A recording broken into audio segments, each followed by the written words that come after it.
Hello, welcome to Tea with Ke today. I am Joanna Ke, and you are having tea with me. I am a professional script reader, writer, actor, and producer, and I am very excited to be talking to you today. If my voice sounds a little bit weird, you should know that I am not feeling the best, which means that I'm going to be drinking more tea today. I was driving home from an event over the weekend, and I got a flat tire on my way home, and so it took a couple hours to deal with that. Anyway, I think it's from that. Like, I'm not feeling the total best, but I still wanted to be here with you guys today, and so my voice is a little bit different than normal, but I am normal. If that makes sense. Anyway, so thank you for coming and joining me today, whether you're here live or you are watching this afterwards. And always remember that if there's any technical issues, I always want to know about those things. So let me know if there's any weird things with the audio or the video. And today we are going to be talking about staying sane in Hollywood. So this is really specific for people that live in LA. Or maybe if you want to, move to LA, you're thinking about coming here, this would be a good, something good for you to hear if you or one of your friends is thinking about moving to Los Angeles. I've been in LA for, oh gosh, it's always longer than I remember it being. Almost 10 years, or maybe it's been 10 years at this point. Almost 10 years, I think. It's like the time just flies by when you're in Los Angeles. So that's what we're going to be talking about today. And I will be drinking my tea more than normal, and I have my handy little lozenge here just in case I need it for my throat. So that's happening with my voice in case you hear anything funny. So let me just always start off with updating you on where I'm at. So my film Protectress screened at San Francisco Comic-Con over the weekend, which I love whenever we get to screen at a Comic-Con, and I hate that I wasn't able to be there, but I know it went really well, and our next screening is another Comic-Con actually. We're going to be at Atlanta Comic-Con, and I'll put it in the comments here in case you want to check that out. Let's see, Atlanta Comic-Con, there we go. So if you want to check out what our upcoming screenings are, you can go to our website, protectorsfilm.com. I just put the link in the comments section. That's in a month, we'll be at Atlanta Comic-Con, and what else? We have another one right after that, and then a couple weeks right after that we'll be at the Los Angeles Diversity Film Festival. I'm not sure if I'm going to be at Atlanta Comic-Con yet. I'm seeing if I can work it out, but I definitely will be at the Los Angeles Diversity Film Festival, which is at the end of July. So I'm excited about that, and I wasn't able to be at the San Francisco Comic-Con screening over the weekend because I was attending an event. I have a spiritual teacher. Her name is Dr. Barbara DeAngelis that I've been studying with for over 10 years, and she had an event over the weekend in San Diego. It's called Breakthrough. It's an amazing event, and anyway, so I was there. So I had to choose between going to San Francisco Comic-Con or that event, and I chose to go to San Diego, and it was amazing. And so that's what's happening with me. And we also we just got the rough cut done for my latest producing project, which is a short film called A Period Piece. I will link that for you in the comments if you want to check that out. It's a female empowerment project. It's written and directed by Sylvia Ray, who is also the editor. So she's like working furiously hard and like amazing, just crazy work ethic getting the rough cut done. So we already have a rough cut. I reviewed it last night, and I'm really excited about where it's going. So we're doing that, and I'm also working away at two things. The Protectress feature script, which if you didn't know, Protectress is a proof of concept for a feature film, and also the female characters course that I've mentioned before. Female characters, I'm creating an online course to help people learn how to write dynamic female characters. So if you're interested in knowing when that goes live, I will link there in the comments. The website, femalecharacters.com, you can go there, you can pop in your email, and then I'll let you know whenever the course goes live, which will be in a couple months, which I'm very excited about. So that's what's going on with me. And I was thinking about what to talk about today. And this topic just came to my mind, and I guess it feels very timely because there's been suicides in the news lately, and it's something that speaks really to my heart, because I've been in LA for a while, and I really had to learn that I started my career in Phoenix, Arizona, and there is a difference. There is certainly a difference. Having a career in Hollywood and living in Hollywood and just learning to be here and not drive yourself crazy. And it's a tough industry. I forget what the statistic is, but there's like some ridiculously high number of how many people they move to LA, and within a year or just over a year, they move back home because of various reasons. And, that could be financial, that could be anything. But personally for me, when I first moved here, I did something that's very me, because whenever I get a goal in my mind or something that I want to do, I am one of those people that's just like, I get hyper focused on it. And I go after it with every single part of my soul. And so when I moved to Hollywood, my first year that I was here, I was just completely focused on my career. At that time, I was more concentrated on my acting.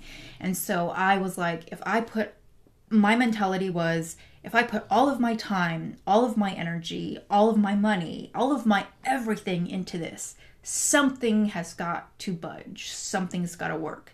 And I was so excited to finally be here because, like I said, I had started my career in Phoenix and I had some great success there. Whenever I moved to LA, I was actually getting steady acting work in Arizona, in Phoenix, and came out to LA. In that first year, I did something that I want to caution other people not to do. So please learn from my lesson. I'm just going to take a drink because my throat is just a little bit... Ugh. And hello, I saw that a couple people joined. So happy to have you here. Hi, Daniel. I see that you're there. My throat is a little bit today. So if I sound different, then just know that. And that's why I've got my tea right here ready for me whenever my throat needs it. So the first year that I moved here to LA, like I said, I focused anything I had and everything I had on my career.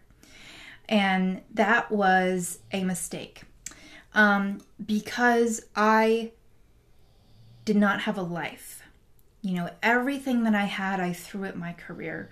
And it was with the kind of naive belief that if I did everything that I could, then something would happen. And that doesn't mean it doesn't happen for some people. But it's like anything. When you make your entire life about your career, then your life is your career. You kind of leave yourself by the wayside. And if I could do it over again, I wouldn't do that. I wouldn't have done what I did. I was doing one casting director workshop every week, which that's a whole other topic that we could talk about another time. Casting director workshops. I was doing once a week. I was going to acting class every hour pretty much. I was checking the submissions and putting myself out for acting projects. I was just concentrated, fully concentrated on acting, on my career.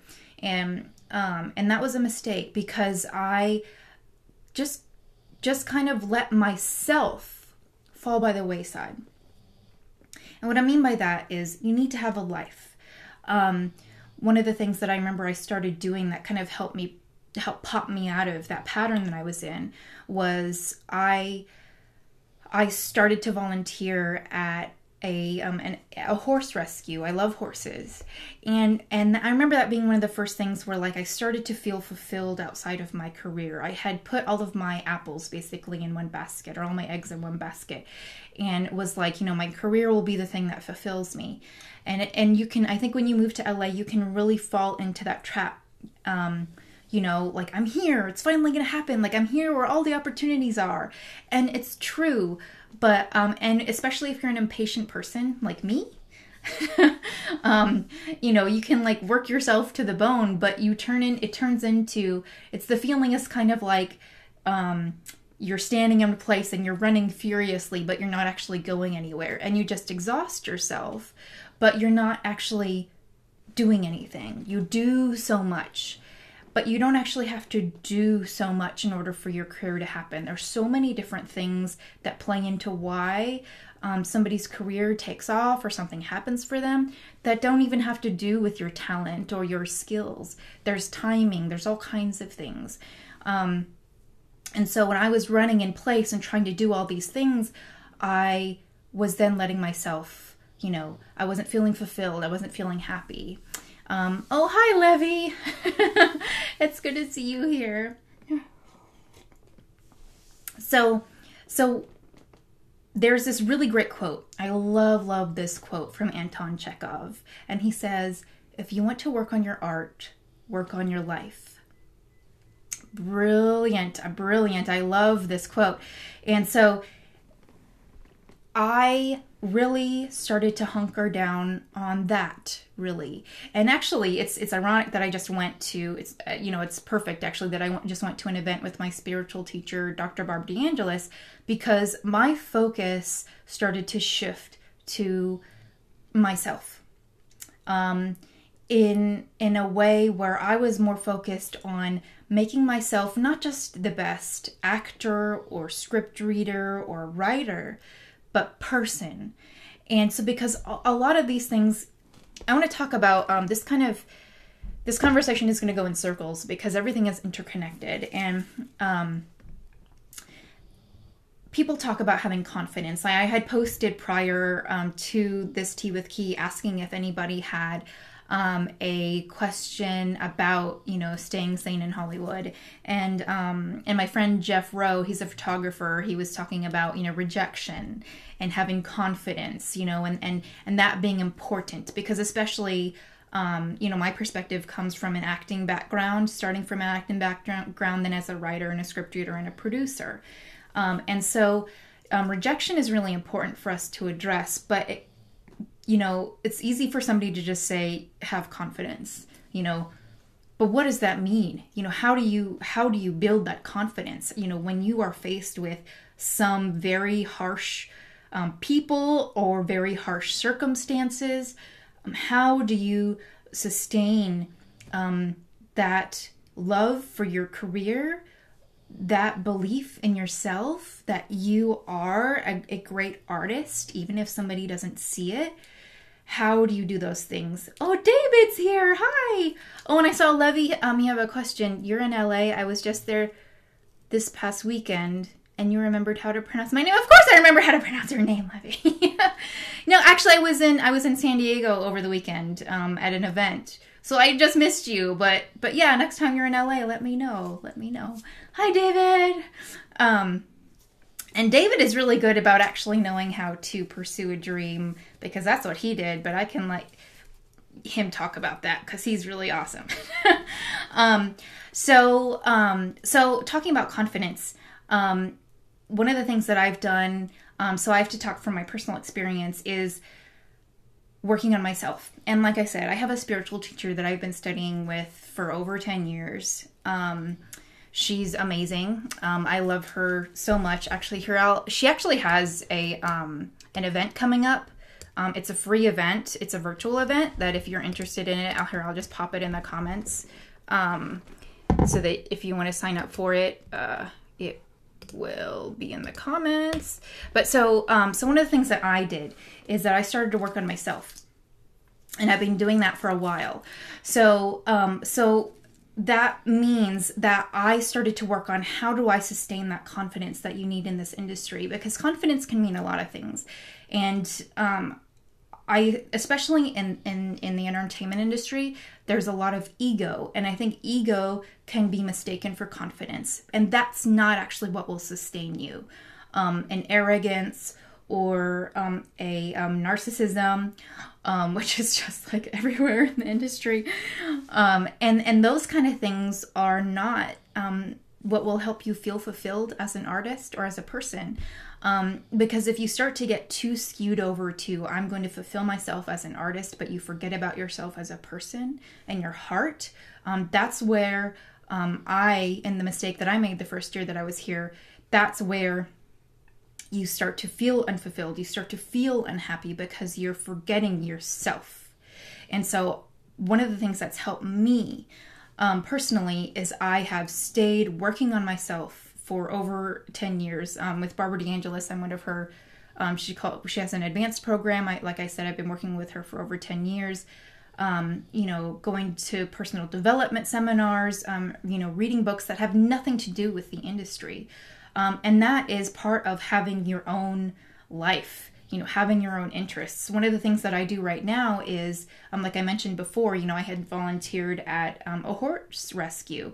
I think as artists, one of the reasons why we do what we do is we want to help make a difference. We want to make a difference in the world with what we do. We want to impact people with what we create. That's art. And if we're not booking the job, if we're not getting the job, if our scripts aren't getting picked up, if our film isn't getting made, then you can start to feel very down on yourself. And so one of those things that I've done to feel fulfilled is to help others. Like I said, I was doing the horse rescue thing. I do some other volunteer work right now. And, Arda's here. Arda, hi. And so I focus on things that are outside of my career that I love, that I enjoy. And that's one of the ways that you have to include yourself in your life when you're in Hollywood and not just focus on your career here. So one of the things that I do now, which you've probably seen me post a lot about, is I take stunt and sword fighting classes. Like, I do that regularly. And that's not just for my career. Yes, like an added bonus is that it helps me with my career, but I started doing it because I just love doing it. It's fun. Like I used to, like I said, all my time and everything in my first year that I was in LA, I totally dedicated to my career, and I got miserable. And so even though, you might be doing things that are helping your career, like my stunt and sword fighting, it personally fulfills me. I don't have to be on screen for that to make me happy. I go and I train, and it doesn't even matter. I train way more than you guys even see because I just love doing it. I just don't post about it because it's fun for me. I'll go and I'll take my dogs for walks. I have 3 babies.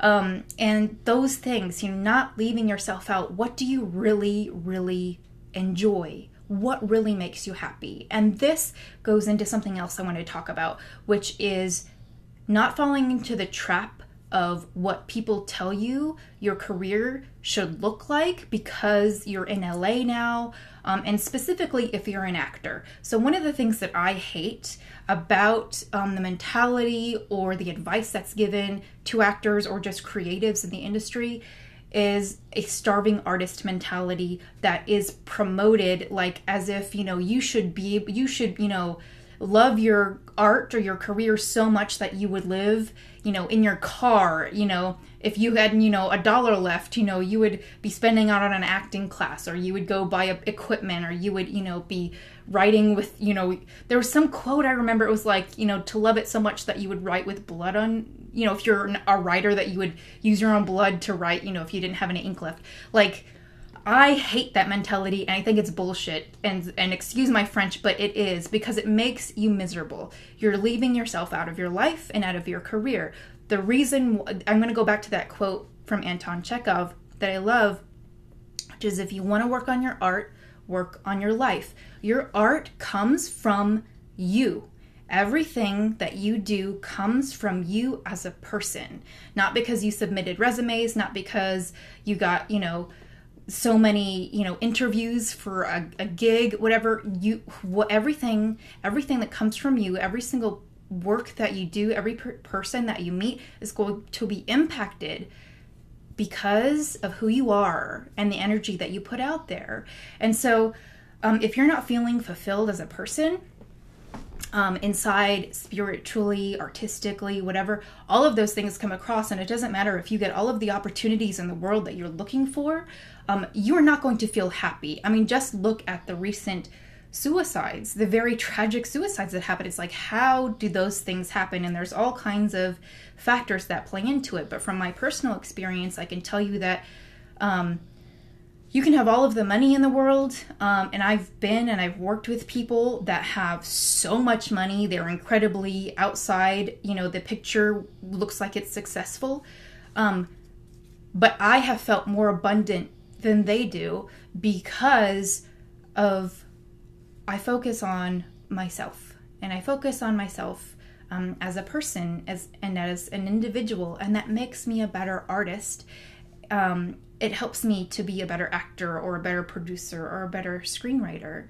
And I feel way more fulfilled now than I did when I was totally dedicating everything to my career before, even when I was getting steady work. And I'll tell you one of the other reasons why. And it's for actors, but it's really for anybody. Don't wait to be chosen. Don't wait around for somebody to choose you. One of the ways that you can feel out of control in Hollywood, and I want to say particularly as an actor, out of control and unfulfilled and unhappy, is that you are waiting for somebody to give you your dream role or your dream career, and you're not doing anything yourself about it. So what I mean by that is, I just have my own experience to pull off of, which is that when I started to create my own things, I started to make things happen for myself rather than waiting for somebody else. That's when I started to feel more fulfilled. I did things like I started an acting cold reading group. I started to help other actors. So again, as an artist, we always want, my thought is that as an artist, deep down, we all really want to help other people and impact them with what we do. And you have to really kind of broaden it out and see that you don't have to do it just from your career, your acting, or if you get on a set, or if you're a producer, or, somebody picked up my screenplay. And so, as an example, the cold reading group that I had started, I ran that for over a year. And that was so fulfilling because I was helping other actors. I was meeting other artists. And it was helping me at the same time. Like, I was getting to practice my craft. And then I also started to involve writers with it. I just started to expand it out. So I didn't wait for somebody to give me an opportunity. Oh, my Michelle is here. Hi. So I didn't wait for somebody to give me an opportunity. I started to create my own projects. And that in itself gives you a certain confidence because it's no longer feeling like what you really want in your life is in somebody else's hands. When you feel that way, you start getting into this people-pleasing mode. You start to feel desperate because everybody that you meet, it's like, I need you. The energy behind it is, I need you to give this to me because I need this. And it's it's an energy of like, you want something from somebody. I need this from you. Versus when you're feeling fulfilled and you're already doing things for yourself to meet that need inside of yourself, when people encounter you, they don't feel that. Now for actors, and obviously like my career is focused on acting and I love acting. So I'm going to talk as an actor. As an actor, they always tell us that you don't want to walk into an audition room and have the feeling there, the energy there that I need this role. Like I need, you can feel it the moment that somebody walks into an audition room, an actor that has that mentality, and then it takes away like the fun that you have with it. It takes away, your ability to be relaxed, because underneath it all, even if you're masking it, you think you're hiding it, people feel it, that it's like, I really need this. And I really need this is a different energy to put out there than I would love to work with you, or I really want this.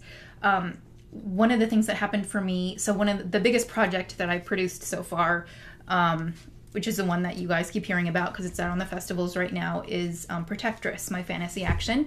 And so we talk about, not waiting for somebody to choose you. I wrote that based off of, for many, many reasons. One of them was because it was my dream role. I realized, especially as a professional script reader, seeing all the scripts that were being written, and also seeing the breakdowns as an actress, that, the role I really actually wanted to play was not being written. Like, it wasn't out there. And so I wrote it and I made it. And hopefully we'll be making the feature soon as well. Anyways, I could talk about that forever. So, but I'll tell you something that happened is whenever I was in pre-production for Protectress, I got an audition, and there's a different feeling whenever you are feeling fulfilled as an artist. When you're an actor and you walk into an audition room, I noticed the energy that I held auditions with and my mentality changed, because it was no longer like, this could be my next thing. This could be whatever. I really want to work with these people and this is my one chance to do that. It was really, honestly, sometimes I get annoyed now when I get auditions. And I remember before, I used to feel like I get an audition and it was like, oh my gosh, like it was like extreme joy, but also the sense of desperation that I didn't realize was part of my kind of, so excited energy for it. It wasn't just excited because I got an audition, but it was excited because it was like, oh, this is my chance. When I started to create my own projects, you start to walk into the room with a different kind of energy. I felt more settled because I was already doing something else. It's like, this is cool. Like, I'm here, great to meet you, and I'm doing something really awesome, and so I can't wait to get back to that. So it was no longer like, I need this from you. I need you to give me this role. I really want this role. Yeah, it was like, this would be great to have, but you have your whole energy changes. The way that you hold your career, when you meet people, it changes when you decide that you're going to not wait for somebody to choose you. And I'm going to say this also for screenwriters, because I've worked with screenwriters before that, they've told me that, all they want is to be produced. All they want to be is produced. They want somebody to pick up their whatever. And I'm like, I made this suggestion before, and I feel the resistance that screenwriters have to it, where I'm like, if you want that so bad, do it yourself. Completely honestly. If you want to be produced, produce your own work. Now, that doesn't mean that, you're going to continue doing that for the rest of your career. Maybe you do it in the beginning, and then, something happens and you decide, hey, now that I've, made some connections, I have other people that will produce my work now. But if you're sitting around and you're waiting for somebody to produce your work, and you're blaming other people because they're not choosing you, either because they're not picking up your script, they don't like your synopsis, they didn't like your audition, like, what's wrong with me, all of these things that go through our heads, it has nothing to do with you. It has, all of these things, timing, you can have all of the talent in the world, but this industry is very different than other industries. And you can have the best script, but it might not be the right time for it. Or there's not just anybody out there that will produce it right now, but maybe you could. So, being the person that, it's moving out of a victim mentality, basically. Daniel left a comment. He says, is it wrong to want to be thousands of miles away from Hollywood and still write features? I just love my little cozy home and writing space, being close to my loved ones, etc. Can a writer survive with that mentality without striving to be rubbing elbows with the Hollywood elite? Of course. Of course. Yes. There's nothing wrong. Okay. And I'm so glad that you brought that up, Daniel. Okay. because it goes to avoiding what I just talked about. It goes to avoiding what the picture is, some ideal picture that somebody has put out there for what your career needs to look like. Of course, there's going to be, certain things that you don't have access to if you're not in LA and you're trying to pursue a career in the industry as a screenwriter or as an actor or as a producer. There's going to be certain things that you won't be able to do. That's just the reality. Does that mean that you can't pursue your career? Absolutely not. It means that your career might be different, but guess what? Everybody's career is different, even if they're in LA. So I'm going to give you another example.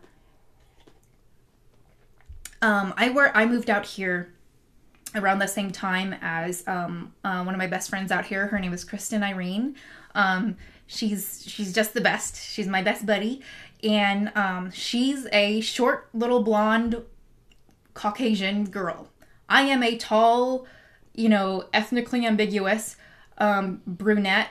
People don't know where to put me. And so even though we moved out here at the same time, Kristen gets a lot more auditions than me. And I had to recognize that, that didn't have anything to do with, that we're both out here, I'm doing something wrong. I just needed to have a different career path. I just have a different career path. Even though we're both out here, we don't have the same opportunities.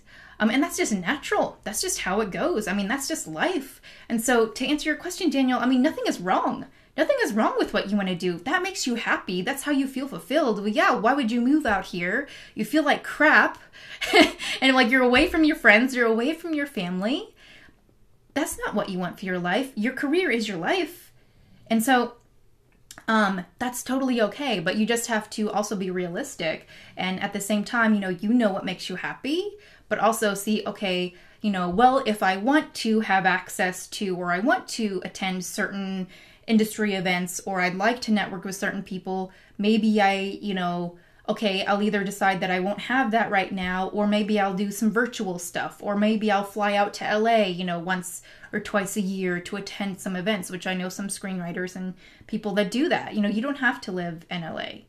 But that just means that there's going to be some things that'll be different about your career. And so that's fine. And actually, there is a fantastic article that Helena Santos, she's the founder of Miss in the Biz, she just put out about this very topic. She lives in Canada, and she goes between LA and Canada for her career. And she got very real and vulnerable in this article. It was just published today. Let me see if I can link it here. Her name is Helena Santos.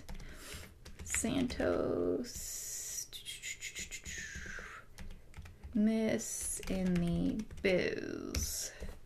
Miss in the Biz.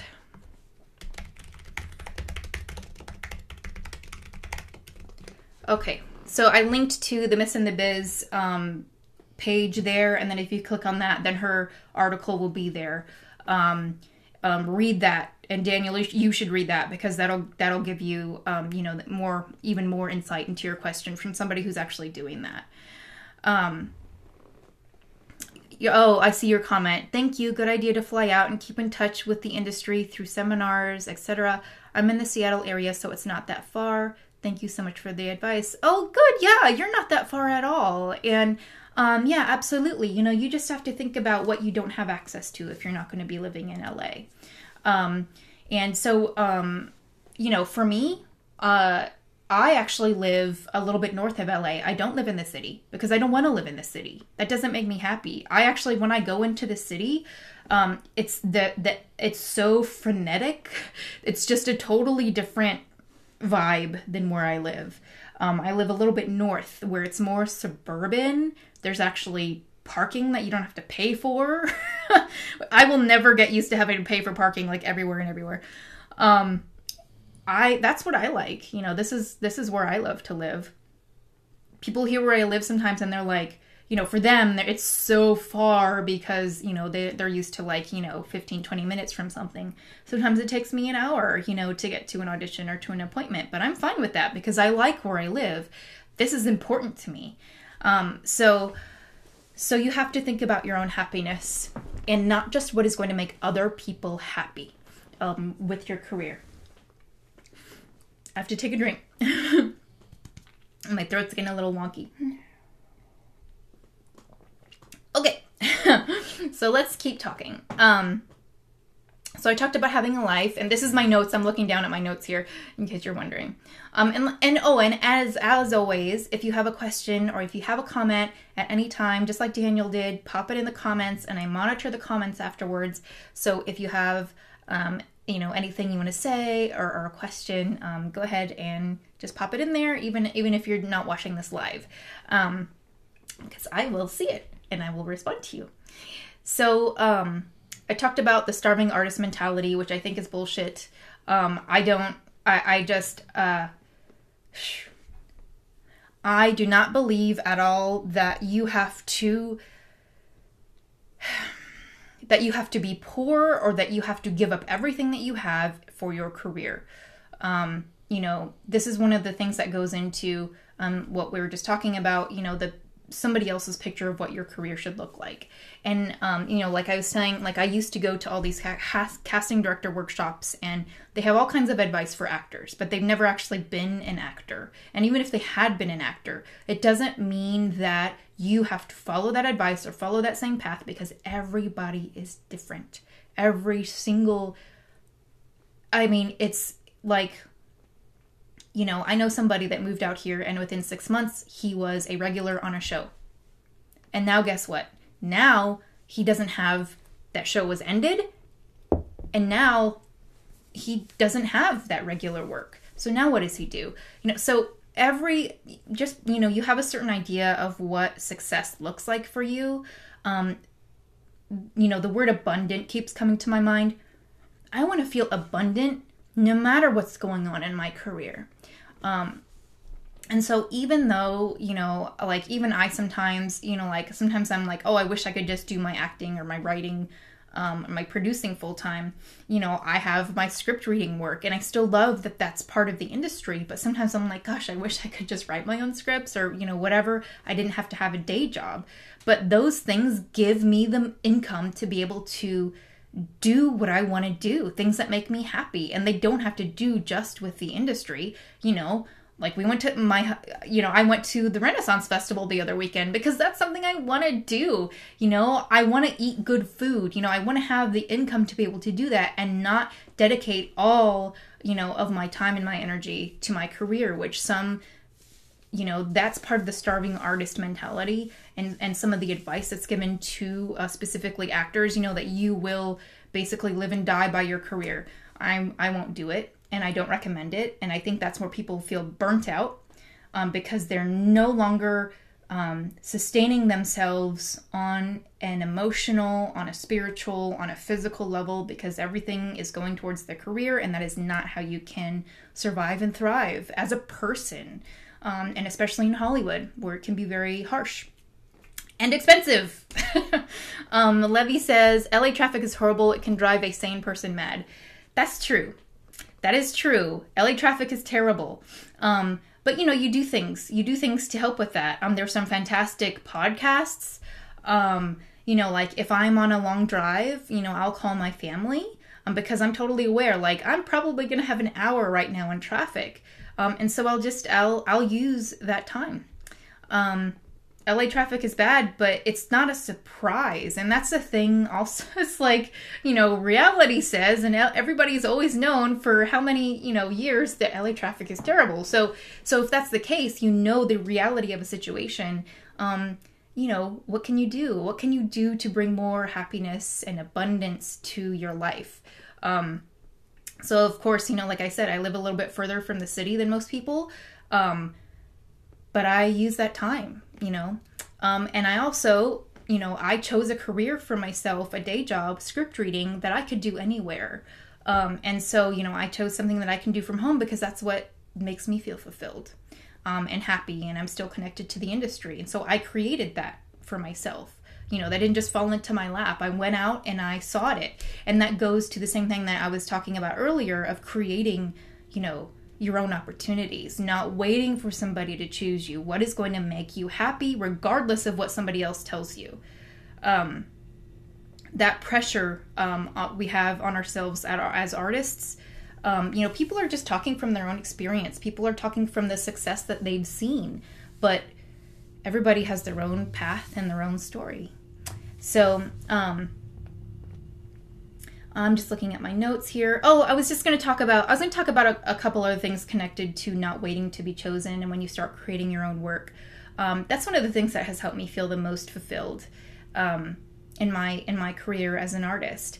And it's not easy, but that work helps build my confidence, actually. And actually, I think it makes me a better artist because I understand more aspects of the industry. As an actor, if you only see what, the way things work from an actor's perspective, I think that you're not as well-rounded as you could be, because, if you understand that, okay, I'm on set and somebody might be having a certain attitude that has nothing to do with me, versus like, oh gosh, is it because I didn't do that take well? Or, I understand as an artist, as an actor, how things work from a producer's perspective. So I know that whenever they are ready for shooting, like, I got to be on it right away, because I understand what the producer's dealing with, what the DP's dealing with, what the director's dealing with, and that they're depending on me for this specific thing. So I think it makes you a better artist overall when you start to understand the industry from different perspectives, especially when you start creating your own work. And I also want to tell you about some things that happened for me that I didn't anticipate. I was talking about how, getting auditions and how there's a different feeling for me because when I get an audition, I'm walking in the room and I already have things going on. I have several projects in development. I have, I'm writing my female characters course. I have all these things that I'm doing. And when I was in pre-production for Protectress, I got an audition for a network show. So excited, and at the same time I was like, oh, I want to go practice my sword work. But when I walked in there, I did my best work, and then I was able to leave it. I was, I think as an actor, for me, I used to not be able to leave auditions as they were. They say go in the room, do your work, and then leave and move and get on with your life. Or you've heard people say, I have had several acting coaches tell me that, it's the auditions that you don't care about that are the ones that you end up getting, or the ones that you think that it's like, you just walked in, you just do it, and then wow, okay, I got it, but I didn't really care about that one.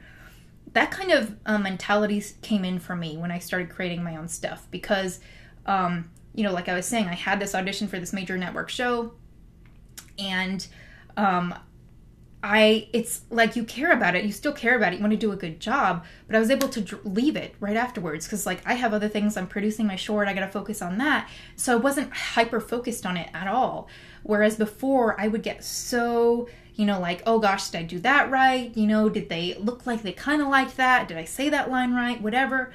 There was no space. There's no space for that because I have other things going on. And they ended up booking that show, and I got to work with somebody who I didn't think that I would get to work with for years or years down the line. I got to work with Cameron Crowe on his show Roadies. That was, at the time, now it's been canceled, but at the time, I'm on the season finale of that show. It was the last episode that they ever did because they ended up getting canceled. But, I got to work with somebody that I never even thought that I would get to work with, until, it's until I reach a certain level, then I won't get to work with this person. That was my mentality. But it just happened. And it came, I really don't think that I would have gotten that role if I had been hyper-focused on it, if I hadn't been working on other things.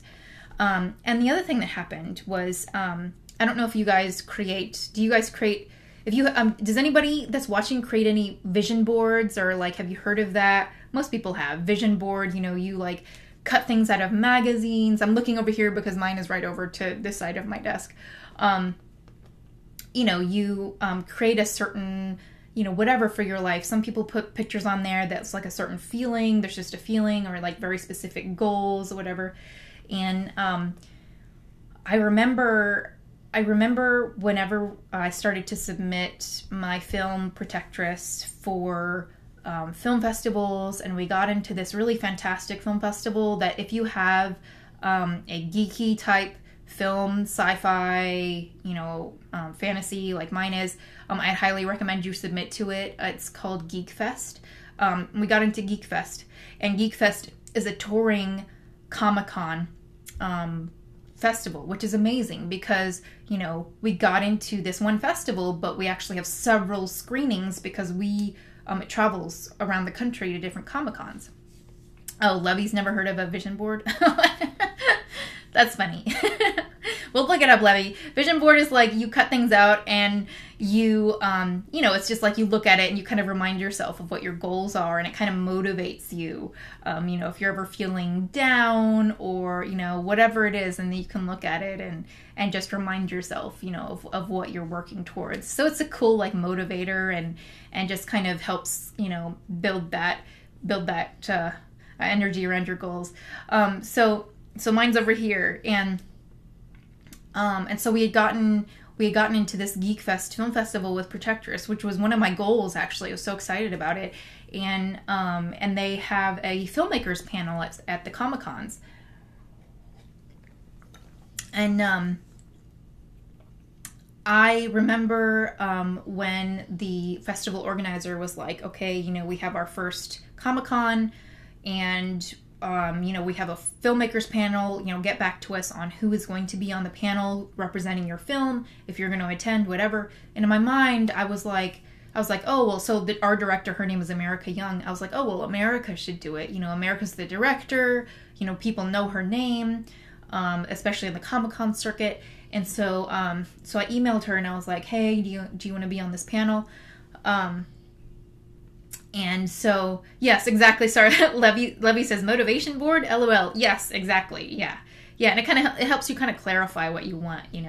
People do it like yearly sometimes, or like the vision boards, they make them yearly. It's just kind of your own thing. You do whatever you want. So America, I emailed her, the director of my film, and was like, hey, do you want to be on this panel? And I remember it was late at night, and it was late at night. I sent her this email, and as soon as I sent her the email, I kind of glanced over to my vision board, which is right over here to my right, and I still can't believe it, but one of my goals that I had set, like I just forgot about, was that I would have a film that I would be able to go to a Comic-Con and be on a panel and speak about. And I looked over and I was like, oh my God. Like it just didn't even occur to me, because I've been so focused just on kind of fulfilling my dreams. But that specific thing, it wasn't like I will get a film into Comic-Con. It was more like I'm going to play my dream role. I'm going to make the best film that I can. I want to be as good of a writer as I can, as good of a actress on this film as I can. I have a certain message I want to put out there. There's all these other things I was focused on, but then the result actually gave me, like, I fulfilled a goal that I had set like a while ago. And as soon as I saw that, I was like, oh my God, what am I doing? I was like, this was one of my visions I had for myself. And so I emailed America right away. I was like, wait a minute. I was like, I think maybe I want to do this. And so I actually ended up fulfilling my own dream. Unintentionally, actually. Just because what I created, the projects I was creating were the things I wanted to work on and the things that I wanted to see in the world. And that just kind of correlated with my interests. I like fantasy, I like sci-fi, that kind of traditionally nerdy stuff like that. So, when you start to create your own opportunities, things happen. Things happen and people are attracted to that passion, somebody who takes action, somebody who doesn't just wait around. You become a leader, and you become the hero of your own life, and you're not waiting for somebody else to do it for you. Which, who likes somebody sitting around acting like a victim, or being a victim, and just complaining about everything. We've all been around those kind of people. And even if you're not verbally complaining, even if you have that inside of you, like, oh, why am I not being chosen? Why are they not producing my thing? Why, the energy's still there. And so I also specifically want to talk about one thing that, before we end, that Lee Gordon, he asked about, and that is dealing with rejection as an actor. he gave me, there's a scenario he put forth of, that he had booked a role, and he ended up, he made it very clear to the producers that he had something scheduled during the shooting dates. And so they booked him. He got this role in this film, and then he cleared his schedule, rescheduled the thing, and then he found out that he had been replaced.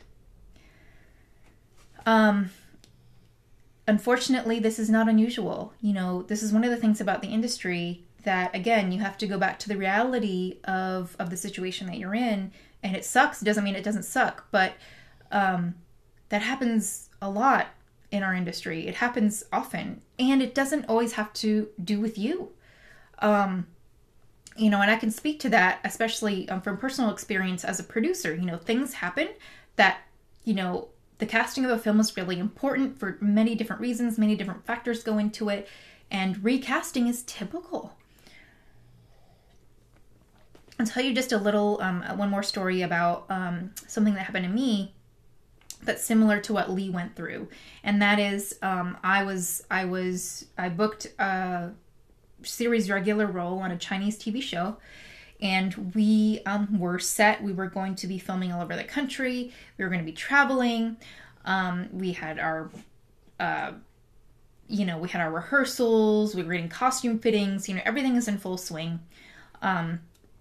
So excited. I was on this Chinese TV show, and I was going to get to play a villain, which I was really excited about. And we were set to leave in, I think we were set to start traveling in 2 weeks. And I had also, similar to what Lee went through, made it really clear that, I actually had a cruise booked. And if anybody's ever booked a cruise, those things are, you don't just reschedule them. It's not like a flight even, it's a cruise, they have a room for you, there's, those things aren't just, oh, well, actually I changed my mind. So we were about to shoot. I rescheduled my cruise. And then it's 2 weeks before we were about to travel. The production lost all funding, and it never happened. It never happened. I had rescheduled my cruise. I had spent a lot of money to do that. And, I didn't have my vacation that I had really wanted. Eventually I went on the cruise. But, I spent money basically for nothing. Nothing ever came from that. And again, that kind of stuff happens all of the time. It happens all of the time in the industry, but you don't always know why things happen. And I think that as an actor, you can blame yourself for certain things, or you can get down on yourself, or it feels like somebody's personally rejecting you. And again, I go back to when you start creating your own work, or you start, moving out of just being in that role where you're waiting for somebody to do it for you, you start to understand that a little bit more. It doesn't mean that it hurts any less. It doesn't mean that it sucks any less, but you'll have more of an understanding of it, and that can help you move out of feeling, like a victim, or feeling, so angry about it. It's natural to be angry. It's naturally to be sad, and that's absolutely, you feel those things. But, I have to go back to working on yourself, working on your life. Anton Chekhov, if you want to work on your art, work on your life. What has always helped me, what I have always come back to, is the work that I have done on myself, which for me, it could be anything for you. You might have a different kind of group. Maybe you go to church. Maybe, you have a life coach. Maybe you have, a group that you meet with. For me, I work with a spiritual teacher, and we have a community that I've been working with for over 10 years. And like I mentioned it at the beginning, but I'll say it again. Her name is Dr. Barbara DeAngelis, and that's what sustained me. That's what's helped me deal with those things, because you will have rejection and opportunities falling out of your grasp that are totally out of your control. It's nothing you control, and it's nothing you can control, and it's not going to stop. But what can change is you, and how you deal with it. it's that, my teacher, Barbara, she says, it's not, it's not what happens to you. You're not what has happened to you. You are not your story. You're the choices that you make, which actually is one of the themes of my film Protectress. You are your choices that you make. And those choices, come from who you are as a person. Are you improving as a person? How are you dealing with those things? How you deal with those things, how do you learn that? For me, like I said, I work with Barbara. I'll link it one more time here. If you guys want to sign up, there is a, she actually has a free virtual event that's coming up. And I'll just put the link here in the comments, for you if you want to sign up. There it goes. So that's what I do, so for you, you find whatever works for you. You can read books, you can read personal development articles. My recommendation is that you actually work with somebody or work with people, find somebody that resonates with you. Like I said, whether that's a life coach, and I really want to specifically say like a life coach, or not an acting coach, not a whatever, something that's separate from the industry, because it keeps you grounded so that you're not just so focused and hyper, just like I'm here, Hollywood, making my career. It's about you, and it's about making your life happier and you as a person, better as a person, better equipped to deal with those things when they happen. I mean, can you imagine then, if you had the career that you really wanted, and then, like happens all the time, your show gets canceled. What if you had your dream, series regular role, and then the show is canceled? How do you deal with that? So if you're already finding that you have a little bit trouble with it, just, with a small short film or a low budget feature film, you got replaced or something happened to it, fell through. How do you deal with that? It has to do with who you are. So I always work on myself. And like I said, I do that with Dr. Barbara DeAngelis. And so that is one of the things that has always helped me to stay sane in this business, because it's a crazy business. So if you're crazy, I guess you can be a little bit crazy. What is that? There's some quote I saw that was like, all actors are just a little bit crazy, or all artists are just a little bit crazy. I don't know. That could be true. But, you being fulfilled and you being happy and you feeling abundant is incredibly important, and it should be number one. It should be number one, above everything else. That's what I've learned, and that's how I live my life. And now I'm seeing my dreams and the things that I envisioned, happen. Because I've lived my life this way. And it didn't happen overnight, but that's okay, because I've learned more patience. So if anybody has any questions, I'll just be wrapping it up here. If you have any more comments or questions, feel, pop them in there. I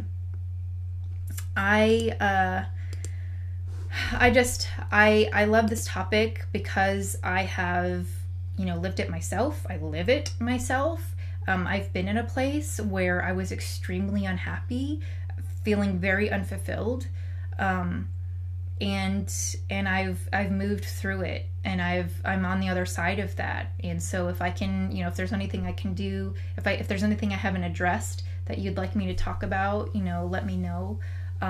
But certainly, recognizing that I can help people in other ways than just this limited view of what I had for my career when I first moved to Los Angeles was a huge thing. And honestly, like this right now, this fulfills me. I love being able to help you with whatever I've learned. And so, that's actually part of the creative process. You can be creative and thinking about how can I help people? And even like, it doesn't have to be, like I said, in this particular field, volunteer somewhere. There's all kinds of, there's guilds, there's foundations that are in Los Angeles, the Writers Guild, SAG-AFTRA has a foundation that you can volunteer, you can help other people. There's homeless shelters, there's the Los Angeles Women's Shelter, all kinds of different organizations. If you love animals, fulfill yourself and fill yourself up, and then you'll be able to overflow. and move out, rather than if you're just constantly giving out, then you have, you're empty, versus fill yourself up and let that overflow. So that's my philosophy, and that's what I live by. And thank you for joining me today, even with I think my voice actually held out pretty good for you guys. I'll see how I feel afterwards. but right now it's good. I think you could understand everything that I said. So we will be back next week at let's see what time, or what's the date? Wednesday the 20th. Next Wednesday the 20th, 3 p.m. Pacific. Join me for another episode of Tea with Ke, and I will see you then. Bye-bye.